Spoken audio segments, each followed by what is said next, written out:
North and South by Elizabeth Gaskell. Chapter 1. Haste to the Wedding. Wooed and married and Edith, said Margaret gently. Edith! But as Margaret half suspected, Edith had fallen asleep. She lay curled up on the sofa in the back drawing-room in Harley Street, looking very lovely in her white muslin and blue ribbons. If Titania had ever been dressed in white muslin and blue ribbons, and had fallen asleep on a crimson damask sofa in a back drawing-room, Edith might have been taken for her. Margaret was struck afresh by her cousin's beauty.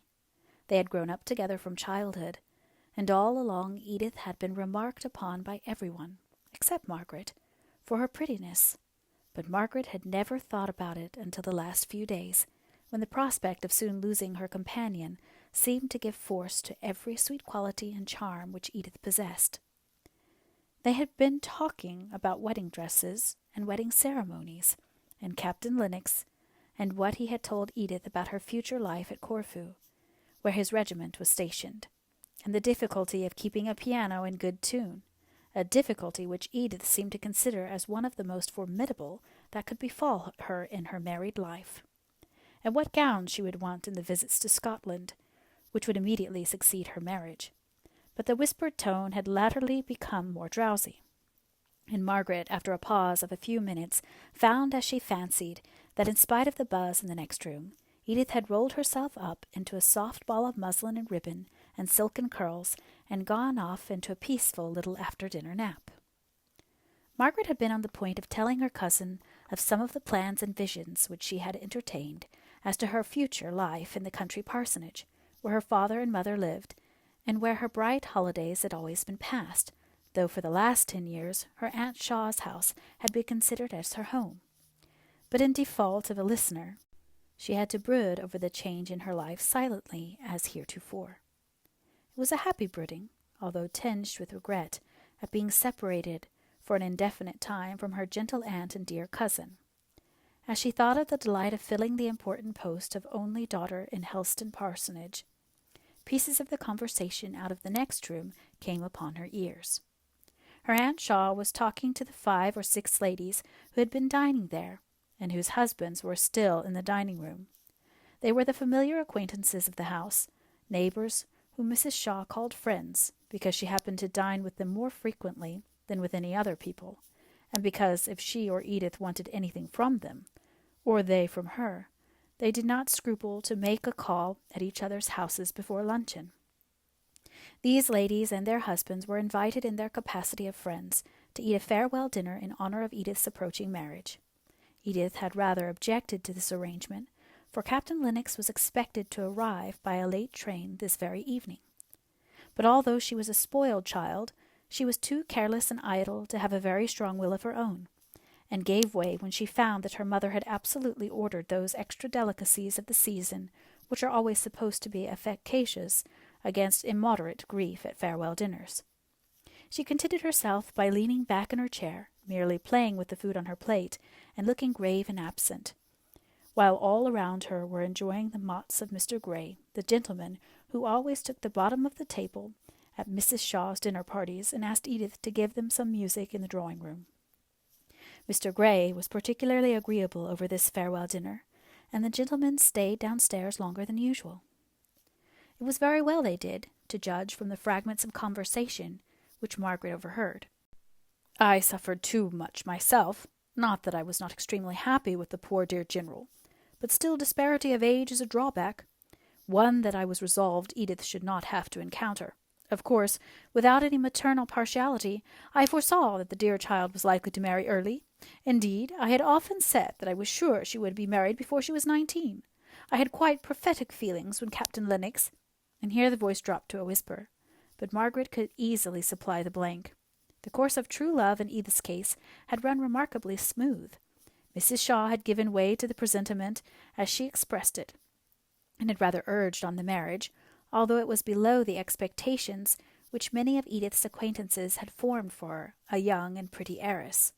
But Mrs. Shaw said that her only child should marry for love, and sighed emphatically as if love had not been her motive for marrying the General. Mrs. Shaw enjoyed the romance of the present engagement rather more than her daughter. Not but that Edith was very thoroughly and properly in love. Still, she would certainly have preferred a good house in Belgravia to all the picturesqueness of the life which Captain Lennox described at Corfu. The very parts which made Margaret glow as she listened, Edith pretended to shiver and shudder at, partly for the pleasure she had in being coaxed out of her dislike for her fond lover, and partly because anything of a gypsy or makeshift life was really distasteful to her. Yet had any one come with a fine house and a fine estate and a fine title to boot, Edith would still have clung to Captain Lennox while the temptation lasted. When it was over, it is possible that she might have had little qualms of ill-concealed regret that Captain Lennox could not have united in his person everything that was desirable. In this she was but her mother's child, who after deliberately marrying General Shaw with no warmer feeling than respect for his character and establishment, was constantly, though quietly, bemoaning her hard lot in being united to one whom she could not love. "I have spared no expense in her trousseau," were the next words Margaret heard. "She has all the beautiful Indian shawls and scarfs the General gave to me, but which I shall never wear again." "She is a lucky girl," replied another voice, which Margaret knew to be that of Mrs. Gibson, a lady who was taking a double interest in the conversation from the fact of one of her daughters having been married within the last few weeks. "Helen has set her heart upon an Indian shawl, but really when I found what an extravagant price was asked, I was obliged to refuse her. She will be quite envious when she hears of Edith having Indian shawls. What kind are they? Delhi? With the lovely little borders?" Margaret heard her aunt's voice again, but this time it was as if she had raised herself up from her half-recumbent position and were looking into the more dimly lighted back drawing-room. "Edith, Edith," she cried, and then she sank as if wearied by the exertion. Margaret stepped forward. "Edith is asleep. Aunt Shaw, is it anything I can do?" All the ladies said, "Poor child," on receiving this distressing intelligence about Edith, and the minute lapdog in Mrs. Shaw's arms began to bark, as if excited by the burst of pity. "Hush, Tiny, you naughty little girl. You awaken your mistress. It was only to ask Edith if she would tell Newton to bring down her shawls. Perhaps you would go, Margaret, dear." Margaret went up into the old nursery at the very top of the house, where Newton was busy getting up some laces which were required for the wedding. While Newton went, not without a muttered grumbling, to undo the shawls, which had already been exhibited 4 or 5 times that day, Margaret looked round upon the nursery, the very first room in that house with which she had become familiar 9 years ago, when she was brought, all untamed from the forest, to share the home, the play, and the lessons of her cousin Edith. She remembered the dark, dim look of the London nursery, presided over by an austere and ceremonious nurse, who was terribly particular about clean hands and torn frocks. She recollected the first tea up there, separate from her father and aunt, who were dining somewhere down below an infinite depth of stairs, for unless she were up in the sky, the child thought, they must be deep down in the bowels of the earth. At home, before she had come to live in Harley Street, her mother's dressing-room had been her nursery, and as they kept early hours in the country parsonage, Margaret had always had her meals with her father and mother. Oh, well did the tall, stately girl of 18 remember the tears shed with such wild passion of grief by the little girl of 9, as she hid her face under the bedclothes in that first night, and how she was bidden not to cry by the nurse, because it would disturb Miss Edith, and how she had cried as bitterly, but more quietly, till her newly seen grand, pretty aunt had come softly upstairs with Mr. Hale to show him his little sleeping daughter. Then the little Margaret had hushed her sobs and tried to lie quiet as if asleep, for fear of making her father unhappy by her grief, which she dared not express before her aunt, and which she rather thought it was wrong to feel at all after the long hoping and planning and contriving they had gone through at home before her wardrobe could be arranged to suit her grandeur circumstances, and before Papa could leave his parish to come up to London, even for a few days. Now she had got to love the old nursery, though it was but a dismantled place, and she looked all round with a kind of cat-like regret at the idea of leaving it for ever in 3 days. "Ah, Newton," said she, "I think we shall all be sorry to leave this dear old room." "Indeed, miss, I shan't for one. My eyes are not so good as they were, and the light here is so bad that I can't see to mend laces except just at the window, where there's always a shocking draught, enough to give one's own death of cold. Well, I dare say you will have both good light and plenty of warmth at Naples.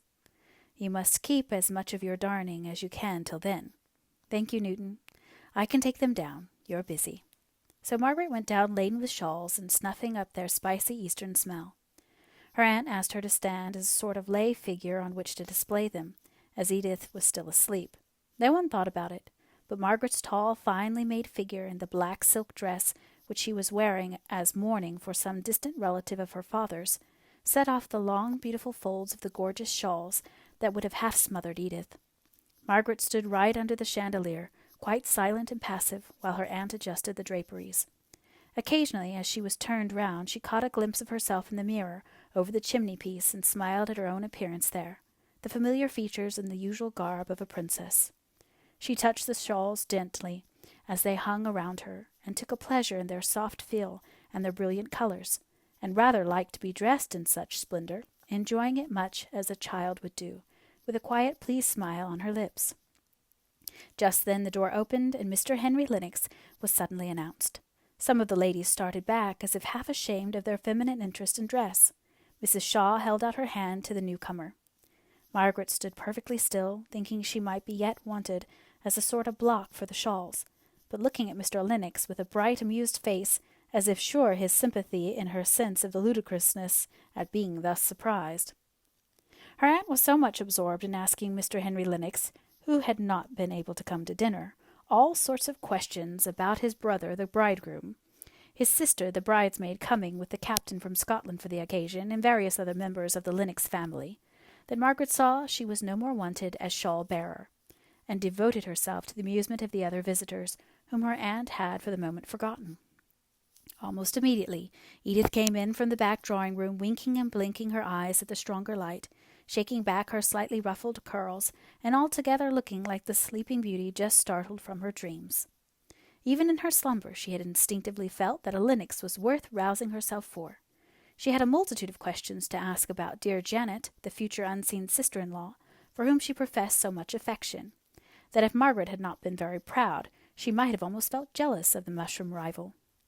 As Margaret sank rather more into the background on her aunt's joining the conversation, she saw Henry Lennox directing his look toward a vacant seat near her, and she knew perfectly well that as soon as Edith released him from her questioning, he would take possession of that chair. She had not been quite sure, for her aunt's rather confused account of his engagements, whether he would come that night. It was almost a surprise to see him, and now she was sure of a pleasant evening. He liked and disliked pretty nearly the same things that she did. Margaret's face was lighted up into an honest open brightness. By and by he came. She received him with a smile which had not a tinge of shyness or self-consciousness in it. "Well, I suppose you are all in the depth of business. Ladies' business, I mean. Very different from my business, which is the real true law business. Playing with shawls is very different work to drawing up settlements." "Ah, I knew you would be amused to find us all so occupied in admiring finery. But really Indian shawls are very perfect things of their kind." "I have no doubt they are. Their prices are very perfect, too, nothing wanting." The gentlemen came dropping in one by one, and the buzz and noise deepened in tone. "This is your last dinner party, is it not? There are no more before Thursday." "No, I think after this evening we shall feel at rest, which I am sure I have not done for many weeks at least. That kind of rest when the hands have nothing more to do and all the arrangements are complete for an event which must occupy one's head and heart. I shall be glad to have time to think, and I am sure Edith will." "I am not so sure about her, but I can fancy that you will. Whenever I have seen you lately, you have been carried away by a whirlwind of some other person's making." "Yes," said Margaret, rather sadly, remembering the never-ending commotion about trifles that had been going on for more than a month past. "I wonder if a marriage must always be preceded by what you call a whirlwind, or whether in some cases there might not rather be a calm and peaceful time just before it." "Cinderella's godmother ordering the trousseau, the wedding breakfast, writing the notes of invitation, for instance," said Mr. Lennox, laughing. "But are all these quite necessary troubles?" asked Margaret, looking up straight at him for an answer. A sense of indescribable weariness of all the arrangements for a pretty effect, in which Edith had been busied as supreme authority for the last 6 weeks, oppressed her just now, and she really wanted someone to help her for a few pleasant, quiet ideas connected with the marriage. "Oh, of course," he replied with a change to gravity in his tone. "There are forms and ceremonies to be gone through. Not so much to satisfy oneself as to stop the world's mouth, without which stoppage there would be very little satisfaction in life. But how would you have a wedding arranged?" "Oh, I have never thought about it much. Only I should like it to be a very fine summer morning, and I should like to walk to church through the shade of trees, and not to have so many bridesmaids, and to have no wedding breakfast. I dare say I am resolving against the very things that have given me the most trouble just now." "No, I don't think you are. The idea of stately simplicity accords well with your character." Margaret did not quite like this speech. She winced away from it more, from remembering former occasions on which he had tried to lead her into a discussion, in which he took the complimentary part, about her own character and ways of going on. She cut his speech rather short by saying, "It is natural for me to think of Helstone Church and the walk to it, rather than of driving up to a London church in the middle of a paved street." "Tell me about Helstone. You have never described it to me. I should like to have some idea of the place you will be living in, when 96 Harley Street will be looking dingy and dirty and dull and shut up.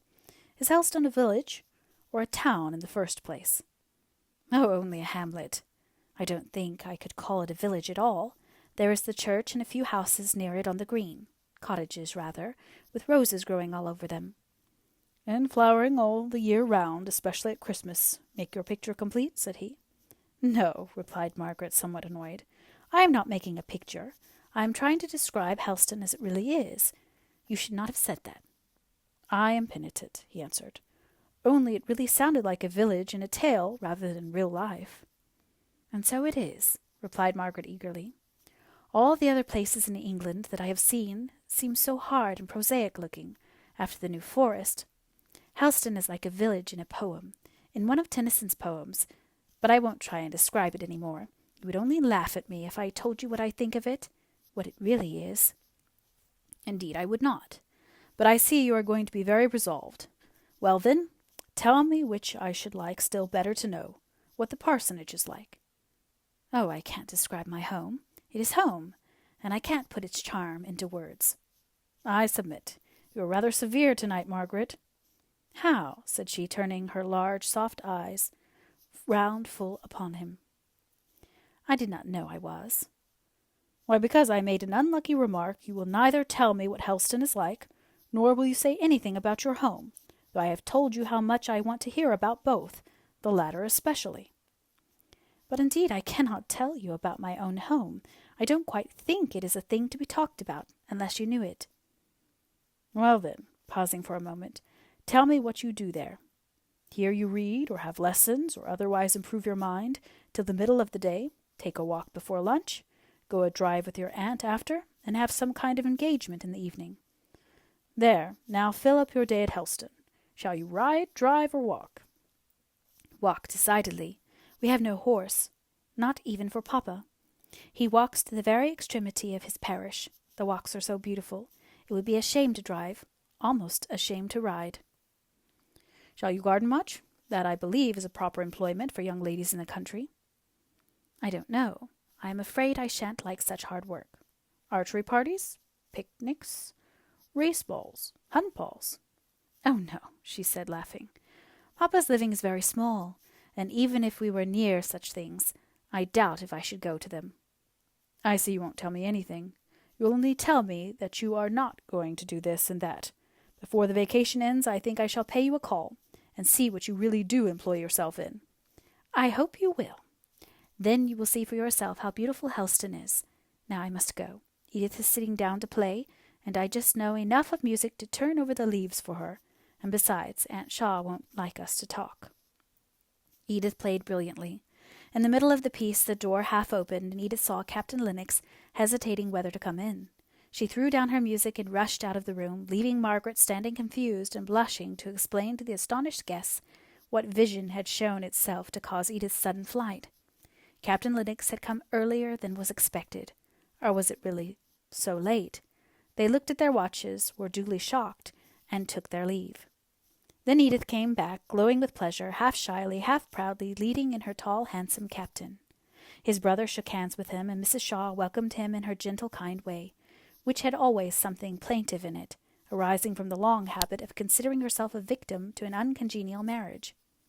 Now that, the general being gone, she had every good of life, which as few drawbacks as possible, she had been rather perplexed to find an anxiety, if not a sorrow. She had, however, of late settled upon her own health as a source of apprehension. She had a nervous little cough whenever she thought about it, and some complacent doctor ordered her just what she desired, a winter in Italy. Mrs. Shaw had as strong wishes as most people, but she never liked to do anything from the open and acknowledged motive of her own good will and pleasure. She preferred being compelled to gratify herself by some other person's command or desire.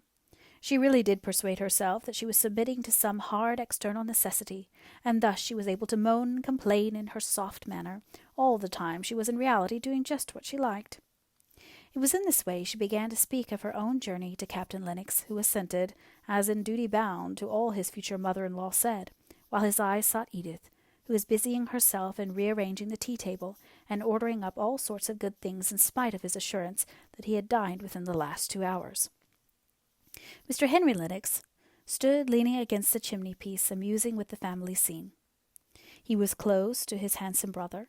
He was the plain one in a singularly good-looking family, but his face was intelligent, keen, and mobile, and now and then Margaret wondered what it was that he could be thinking about while he kept silence, but was evidently observing, with an interest that was slightly sarcastic, all that Edith and she were doing. The sarcastic feeling was called out by Mrs. Shaw's conversation with his brother. It was separate from the interest, which was excited by what he saw. He thought it a pretty sight to see the two cousins so busy in their little arrangements about the table. Edith chose to do most herself. She was in a humor to enjoy showing her lover how well she could behave as soldier's wife. She found out that the water in the urn was cold, and ordered up the great kitchen tea-kettle, the only consequence of which was that when she met it at the door, and tried to carry it, it was too heavy for her, and she came in pouting with a black mark on her muslin gown, and a little round white hand intended by the handle, which she took to show to Captain Lennox, just like a hurt child, and, of course, the remedy was the same in both cases.